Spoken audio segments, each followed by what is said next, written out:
दोस्तों, Kolkata night Riders और Chennai super Kings के मुकाबले में चेन्नई की टीम ने कोलकाता को उनके ही घर में घुसकर 2 विकेट से हरा दिया, जिसके बाद आईपीएल 2025 की पॉइंट्स टेबल में जबरदस्त भूचाल आ गया है।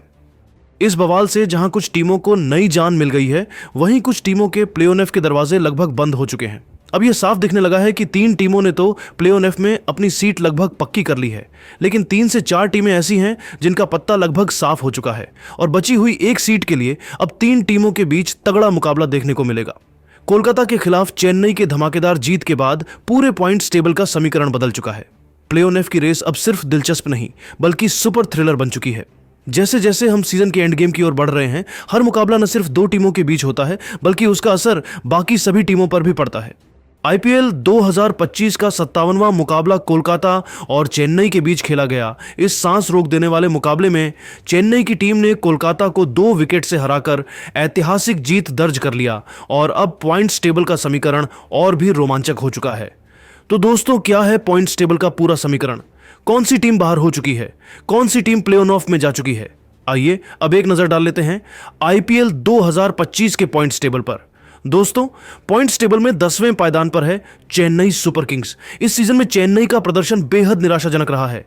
टीम ने अब तक 12 मुकाबले खेले हैं, लेकिन उसमें से जीत सिर्फ 3 में ही मिली है, जबकि 9 बार उन्हें हार का सामना करना पड़ा है। सिर्फ 6 पॉइंट्स के साथ चेन्नई इस बार पॉइंट्स टेबल में सबसे नीचे है।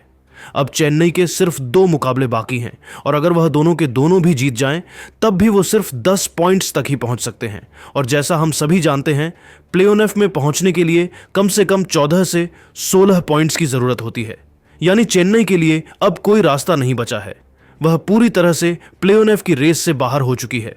इस सीजन में यह चेन्नई के लिए अब तक का सबसे खराब प्रदर्शन साबित हो रहा है और आने वाले मैच अब सिर्फ प्रतिष्ठा के लिए होंगे। वहीं पॉइंट्स टेबल में 9वें स्थान पर राजस्थान की टीम आ चुकी है। राजस्थान रॉयल्स का हाल भी कुछ खास नहीं है। टीम ने अब तक 12 मुकाबले खेले हैं, जिनमें से सिर्फ 3 में जीत मिली है और 9 मुकाबलों में हार का मुंह देखना पड़ा है। अब राजस्थान के पास सिर्फ 2 मुकाबले बचे हैं और उनमें जीतकर वो अधिकतम 10 पॉइंट्स तक ही पहुंच सकते हैं। यानी उनके लिए भी अब कोई दरवाजा नहीं खुला है। राजस्थान भी ऑफिशियली प्ले-ऑफ की रेस से बाहर हो चुकी है। पॉइंट्स टेबल में 8वें स्थान पर है सनराइजर्स हैदराबाद। उन्होंने अब तक 11 मुकाबले खेले हैं, 4 में जीत और 6 में हार मिली है। वहीं एक मैच बारिश की वजह से रद्द हुआ है। इनके पास फिलहाल 7 पॉइंट्स हैं। हैदराबाद को अब 3 मुकाबले और खेलने हैं और अगर वो तीनों जीत जाते हैं, तब भी वह अधिकतम 13 पॉइंट्स तक ही पहुंच सकते हैं। इसका मतलब है कि ये टीम भी अब ऑफिशियल तरीके से बाहर हो चुकी है, क्योंकि आपकी लास्ट उम्मीद 14 पॉइंट्स पर रहती है। वो भी आप किसी और दूसरी टीम पर डिपेंड रहते हो, लेकिन ये टीम तो 14 अंक तक भी नहीं पहुंच पाएगी। इसका मतलब इस टीम का अब पता कट चुका है और यह टीम प्ले-ऑफ की रेस से एलिमिनेट हो चुकी है। 7वें स्थान पर है लखनऊ सुपर जायंट्स, जिन्होंने 11 मैच खेले हैं, 5 में जीत और 6 में हार मिली है। इनके पास 10 पॉइंट्स हैं। लखनऊ की स्थिति अभी मैथमेटिकली ऑन है, प्रैक्टिकली डिफिकल्ट जैसी हो गई है। अब उनके पास सिर्फ 3 मुकाबले बचे हैं। अगर तीनों जीत जाते हैं तो वह 16 पॉइंट्स तक पहुंच जाएंगे। लेकिन ध्यान दीजिए, उनका अगला मुकाबला आरसीबी के खिलाफ है, फिर गुजरात के खिलाफ। यानी यह दोनों बहुत मजबूत टीमें हैं। तीनों मैच लगातार जितना मुश्किल जरूर है, लेकिन नामुमकिन नहीं। जैसा हमने मुंबई के साथ देखा, उन्होंने लगातार 6 मुकाबले जीतकर वापसी की है। अगर लखनऊ भी यही कारनामा कर दे तो प्ले-ऑफ की दौड़ में वापसी कर सकते हैं। लेकिन अभी के हालात को देखकर कहा जा सकता है कि यह टीम भी लगभग बाहर हो चुकी है। जिसके बाद 6वें स्थान पर आती हैं अजिंक्य रहाणे की कप्तानी वाली Kolkata night Riders. Kolkata night Riders को आज अपने ही घर में चेन्नई के खिलाफ हार का सामना करना पड़ा है, जिसकी वजह से कोलकाता की टीम अब लगभग प्ले-ऑफ से बाहर हो चुकी है। कोलकाता की टीम ने आईपीएल के इस सीजन में अब तक बरहम 12 मुकाबला खेली है, जिसमें से 5 जीत दर्ज की है। वही 6 मुकाबले में उसे हार का सामना करना पड़ा है।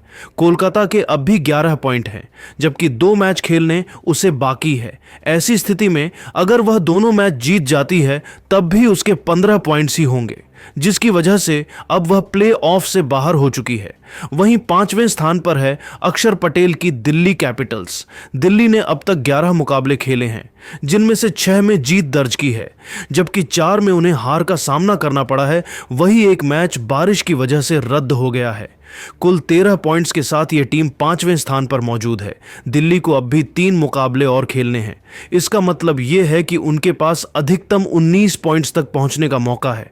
लेकिन अगर वे केवल 2 मुकाबले भी जीतते हैं तो उनके 17 पॉइंट्स हो जाएंगे, जो प्ले ऑफ की रेस के लिए पर्याप्त हो सकते हैं। लिहाजा दिल्ली के सामने अब भी रास्ता खुला हुआ है और हालात इनके पक्ष में भी लगते हैं।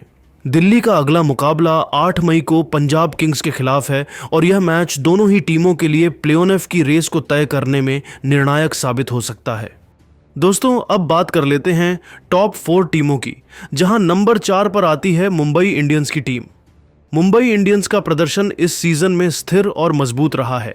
इन्होंने अब तक 12 मुकाबले खेले हैं और उनमें से 7 में जीत दर्ज की है, जबकि 5 मुकाबले गंवाए हैं। कुल 14 पॉइंट्स के साथ यह टीम पॉइंट्स टेबल में चौथे स्थान पर मौजूद है। मुंबई के पास अब भी 2 मुकाबले बाकी हैं। ऐसे में सिर्फ एक जीत भी इन्हें प्ले ऑफ में पहुंचाने के लिए काफी होगी। 16 पॉइंट्स का आंकड़ा भी अधिकतर सीजन में टीमों को क्वालिफाई करने में मदद करता रहा है और अगर मुंबई 2 मैच जीतती है तो उनका टॉप 2 में पहुंचना भी संभव हो जाएगा। मुंबई का अगला मैच पंजाब के खिलाफ है, जो प्ले ऑफ की समीकरण को और भी रोचक बना देगा। इसके बाद तीसरे स्थान पर पंजाब किंग्स की टीम मौजूद है। पंजाब ने अब तक 11 मुकाबले खेले हैं, जिनमें से 7 में जीत और 3 में हार का सामना किया है, जबकि एक मैच बारिश की वजह से रद्द हो गया था। कुल 15 पॉइंट्स के साथ यह टीम पॉइंट्स टेबल में तीसरे स्थान पर है। पंजाब को प्ले ऑफ में जगह बनाने के लिए केवल एक और जीत की जरूरत है। उनके पास अब भी 3 मुकाबले शेष हैं, जिसका मतलब है कि उनके पास 16 से लेकर 20 पॉइंट्स तक पहुंचने का पूरा मौका है। इनका अगला मुकाबला मुंबई इंडियंस से है, एक ऐसा मुकाबला जो दोनों ही टीमों की प्ले ऑफ और टॉप 2 की लड़ाई को नई दिशा देगा। वहीं दूसरे स्थान पर रॉयल चैलेंजर बेंगलुरु की टीम है। चैलेंजर ने अब तक 11 मुकाबलों में 8 में जीत दर्ज की है, 3 में हार झेली है। 16 पॉइंट्स के साथ यह टीम पॉइंट्स टेबल में दूसरे स्थान पर पहुंच चुकी है। अब बेंगलुरु के पास केवल 3 मुकाबले बचे हैं। इनमें से सिर्फ एक भी जीत उन्हें प्ले ऑफ में पहुंचा देगी और अगर वे 2 मुकाबले जीतते हैं तो टॉप 2 में भी अपनी जगह बना सकते हैं। फिलहाल इस टीम के पास बेहतरीन नेट रन रेट और संतुलित परफॉर्मेंस है, जिससे उनका आत्मविश्वास भी चरम पर है। अब उनका फोकस टॉप 2 में फिनिश करने पर होगा। पहले स्थान पर आती है गुजरात टाइटंस। गुजरात इस वक्त सबसे मजबूत स्थिति में है। इन्होंने अब तक 11 मुकाबले खेले हैं, जिनमें से 8 में जीत दर्ज की है और 3 में हार मिली है। कुल 16 पॉइंट्स के साथ यह टीम पहले स्थान पर विराजमान है। इतिहास गवाह है कि 16 पॉइंट्स हासिल करने के बाद कोई भी टीम प्ले ऑफ से बाहर नहीं हुई है। इसी आधार पर गुजरात IPL 2025 की पहली टीम बन चुकी है जिसने प्ले ऑफ के लिए क्वालिफाई कर लिया है, भले ही आधिकारिक मुहर लगना बाकी हो। अब इनके सामने लक्ष्य है टॉप 2 में जगह बनाना, जिससे उन्हें क्वालिफायर 1 खेलने का मौका मिले। यदि वे अपने बचे 3 मुकाबलों में से 2 भी जीत जाते हैं तो 20 पॉइंट्स के साथ नंबर 1 पर बने रह सकते हैं। अब निगाहें टिकी हैं दिल्ली और लखनऊ जैसी टीमों पर, जो अब भी अपनी किस्मत को खुद लिखने का हौसला रखती हैं। अगले कुछ दिन IPL 2025 की सबसे दिलचस्प रेस बन चुके हैं। प्ले ऑफ की रेस के नजरिए से बाकी दोस्तों, आपके हिसाब से कौन सी 4 टीम प्ले ऑफ के लिए क्वालिफाई करेगी? आप अपनी राय कमेंट में जरूर बताइएगा।